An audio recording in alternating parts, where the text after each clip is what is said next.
Hello kabayan, magandang araw at magandang gabi. Ito kabayan, ito yung mga klase-klaseng sasakyan na ginagawa ko bilang isang latero dito sa Quebec, Canada. So, iba-ibang sasakyan so kabayan na hindi to isang company Ford company, Toyota company na yung mga Toyota lang ginagawa. So, mga Hyundai lang yung ginagawa, hindi la klase-klase na kabayan, basta sa insurance galing gagawin yan kasi galing sa insurance yung mga kutsi na to, tapos yan gagawin namin kung ano yung bangga. Yan kabayan, kahit ano to, ito Toyota to siya kabayan, Toyota Cross ata to siya. Yung nauna naman, aywan ko ano yun, Toyota din yun. Toyota din yun pala. Toyota ba yun? Toyota Camry yun. Toyota Camry. Yan. Nagpalit tayo ng bagong fender yan siya kabayan. Yan ang nakaganda dito kabayan. Latiro.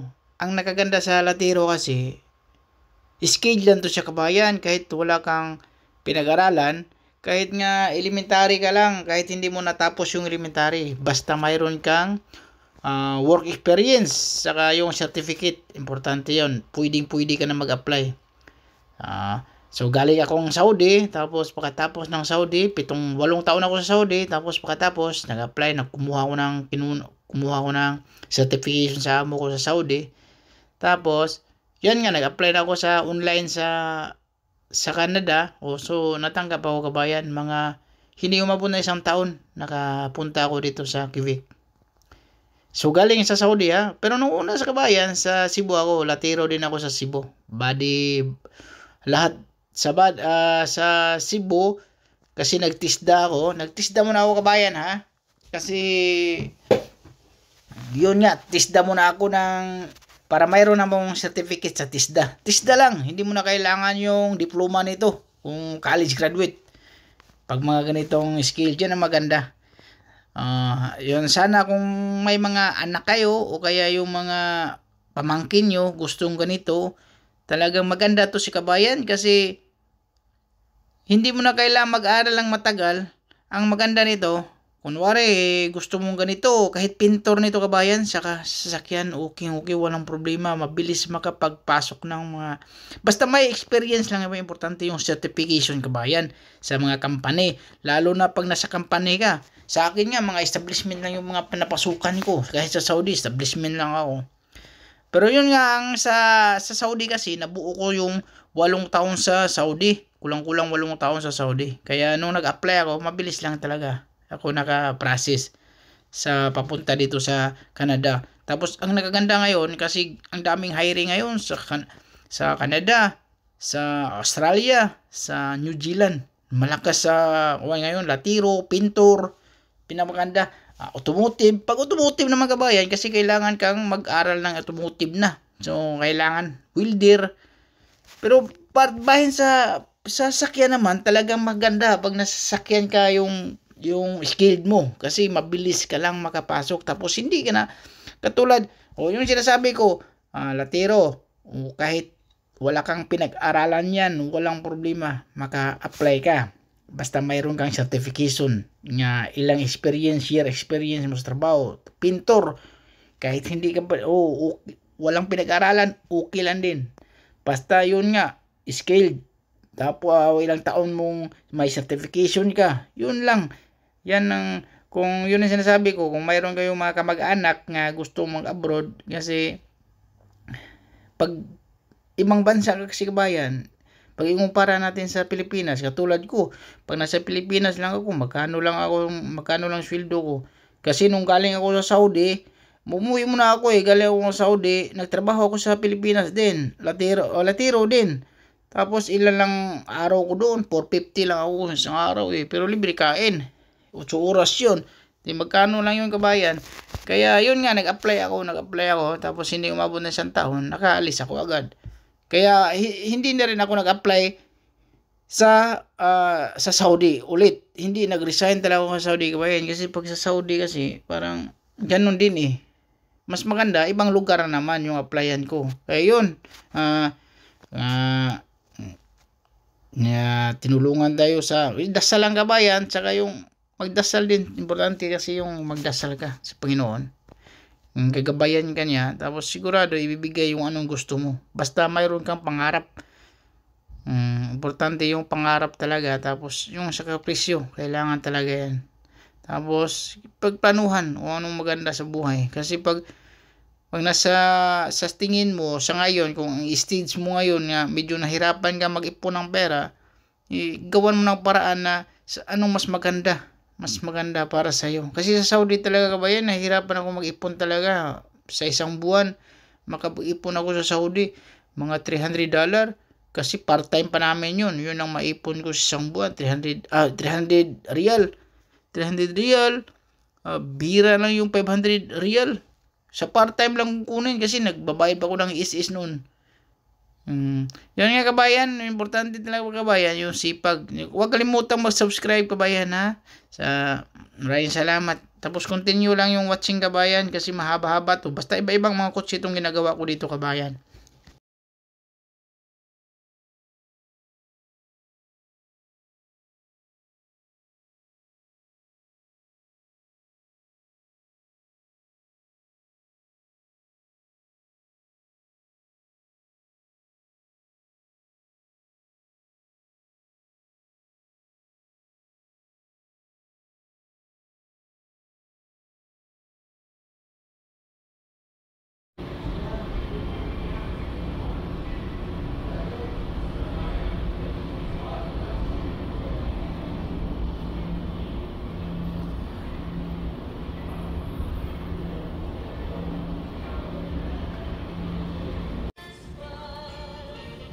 Kabayan, ito pala yung ginagawa ko ngayon kabayan, oh. Ito, Nissan Versa ata to kabayan. Tingnan natin kung anong modelo din.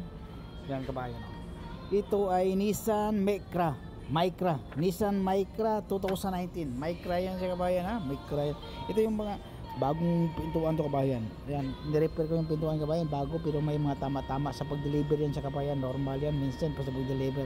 So minsan naman pag medyo malaking tama, kahit brand new, isauli natin yan kasi mahirap na yan. Ito yan, oh. Yan kabayan, oh. Kasi nilagyan hindi karton kabayan, yan lang, oh. Normal yan, oh. Tama yan, oh. So ito yung bangga niya kabayan. Hindi ko maintindihan kung paano nabangga to. Parang puste to dito, oh. Parang pag ito kabawat ulit kabayan, oh. So no, ito siguradong hinges to. May bagong hinges tayo, pabritan natin to kasi pasok to, lumalaban to sa kabayan, oh. Oh. No pini sir. Po pini, brake sir. Yan dito to. Yan, wala. Yan, oh. So yun, papalitan natin ng bago to. Yan. Nissan Micra 2000, bagong modelo pala to siya kabayan, 2019.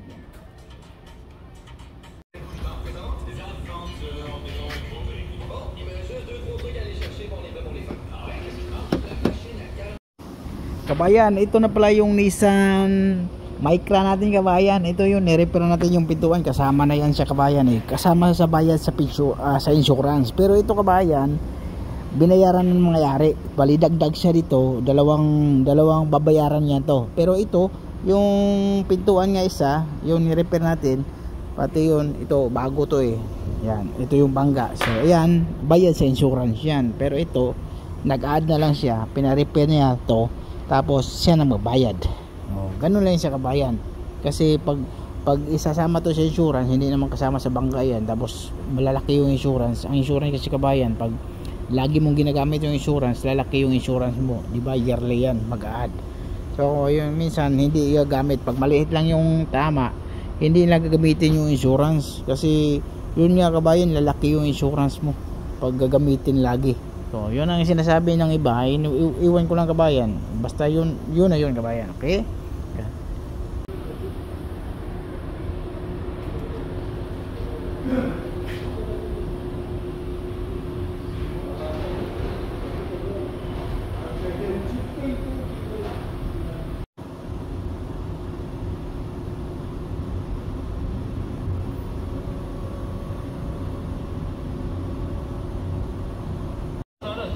Ito na yung Honda Civic natin kabayan na 2010 model. Yan, nakabit na natin yung handle. Pero yung handle hindi pa yan tapos sa loob. Uunahin muna natin yung loob. Ito, yung driver side. Yan, 2010 to sa kabayan. Ang ganda pa rin pormahan kabayan. Yan, pero kalawang na masyado to kabayan ha. Yan. Ito yung bagong ito yung sikanha, ito yung one kabayan pintuan. Pinalitan natin na sikanha yan. Ito yung mga accessories nito kabayan, ipang tapo na yan. Yan. Yan yung mga accessories niya kabayan, no. Ano? Na motor niya ito, yan, glass, yan, tapon natin yan. Okay pa yan sa kabayan. Marami sa Pilipinas yan, sayang yan, no. So okay lang. Yan kabayan, ito na yung ginawa natin kabayan, no? Ito yung bracket ng Honda kabayan, no? Basag na yan siya kabayan, no? Pero binalik natin kabayan kasi hindi kasama yan, ano kabayan, no? Honda 2010 model, yan. Okay pa ito kabayan, pagandahin mo, yan. Hello kabayan, magandang araw. Yun kabayan, sumasagi siya kabayan yung pintuan. So kailangan natin iangat yan yung pintuan kabayan. Hindi natin paluin yung hinges kasi pag ipaluin natin pababa yun, bababa yung alignment niya. So kailangan yung pintuan ang problema. So yung problema, yung pintuan ang iangat natin. Yan. So ganun lang kasimple kabayan. Yan, pinaka-safety siya kabayan kaysa buhatin mo yung pintuan paangat, mas madelikado yon kasi baka yung likuran natin delikado. So yan, isagi mo lang yan, safety yan si kabayan na, walang problema yan sa pintuan, safety yan. So tapos iangat mo lang yan, nakahawak yan siya sa hinges sa pintuan, mismong pintuan, tapos naka-lock din siya doon sa may kuan, sa may pinaka bracket niya. Yan, angat mo lang, tapos yan, okay na yun sa kabayan. Yan, tapos tanggalin mo lang, nakasiting talaga yan sa kabayan para sa pintuan yan. Yan, okay na, smooth na kabayan, perfect.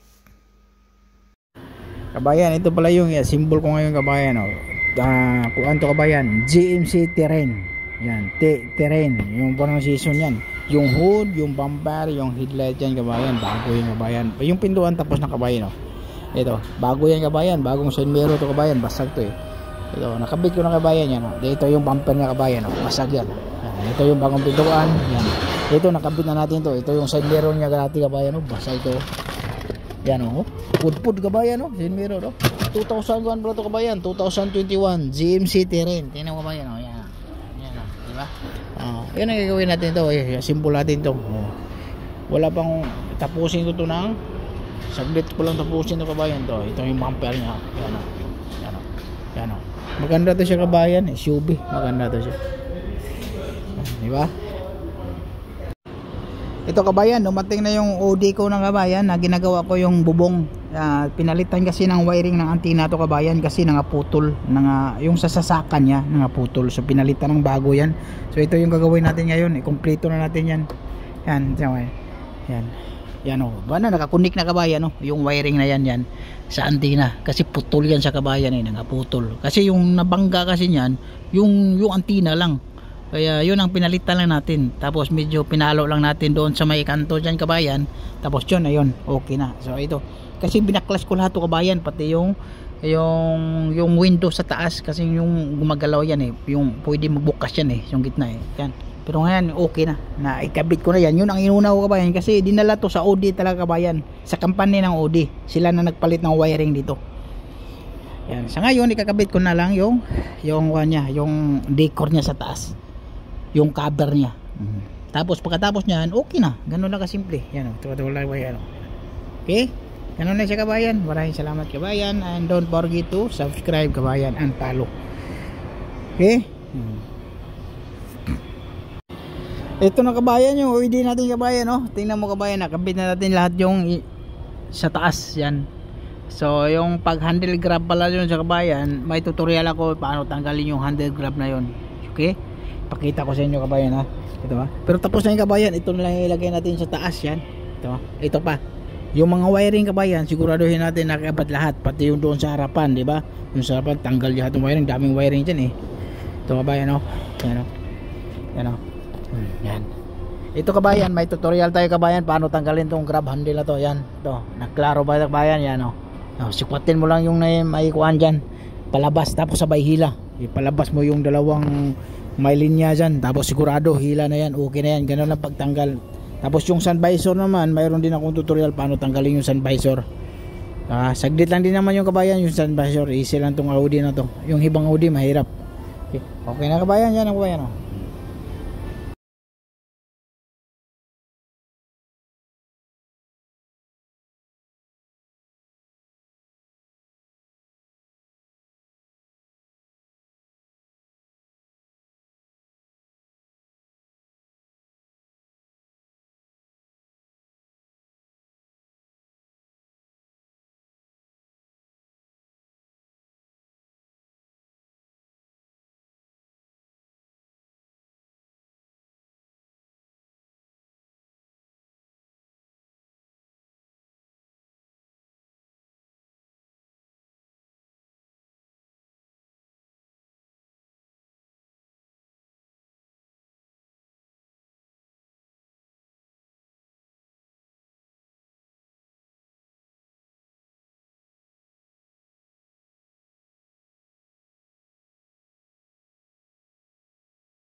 Yan ha, 2012 model. Ito yung gagawin natin kabayan. Bagong fender, blending yung pintuan. I-repair pala ito natin kabayan. Oh.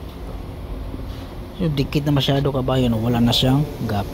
Ito yung hood. I-repair natin yan. Itong hood. Bago yung headlight. Bago yung bumper. Bago ito. At ito. Ito rin yung grill. BMW X3 kabayan, tanggalin natin yung bumper. So, paano tanggalin? May 8mm dyan sa kabayan. Hindi lang 8mm. Kasi dalawang 8mm yan kabayan. May clip pa sa gitna. Nasa loob kabayan ha. Tingnan mo kabayan. Oh, diba? Sa loob. Sa baba ng fender dyan ang 8mm. So, mayroon pang isang clip dyan sa loob. Lumang modelo 2014. Pag bagong modelo kabayan, dalawang bolt lang yan doon sa loob. So 8mm pa rin, mga bagong modelo ngayon. Pero luma yan. So mayroon. So walang problema, sisirain natin yung kabayan kasi bagong fender, bagong bumper, bagong headlight. Walang problema, sisirain lang natin para bagong molding. Para hindi tayo mahirapan. Yan, pasok yung bumper na yung kabayan. No? So sikwatin natin, pumasok na sa bakal. So yun. Don't forget to follow kabayan and subscribe kabayan. Maraming salamat kabayan. Ito na kabayan, paano tanggalin yung bumper na yung kabayan sa front bumper ng BMW 2010 model to siya kabayan, lumang modelo to siya kabayan. Yung panel pala tinanggal ko na yung kabayan. Tingnan natin kung anong modelo talaga. Wala eh. So basta ito kabayan, itong fender bago yan, bro. Tapos ito kabayan, yun, paano tanggalin? Ito kabayan, mayroon yan dito. Yan, flower yan siya kabayan ha. Tapos ito, dito tatanggalin natin to, putulin natin to sa kabayan ng cutter. Yan. Ang ipapalit natin ito, yung post pin. Tapos yung sa baba naman, tingnan natin yung baba. Yung 8mm lang yan sa kabayan. So 2014 BMW X3. Yan. Lumang modelo na sa kabayan. 2014 na pa. 2014 yan. Tanggalin ko na kabayan para makita nyo kabayan ha. Tingnan mo.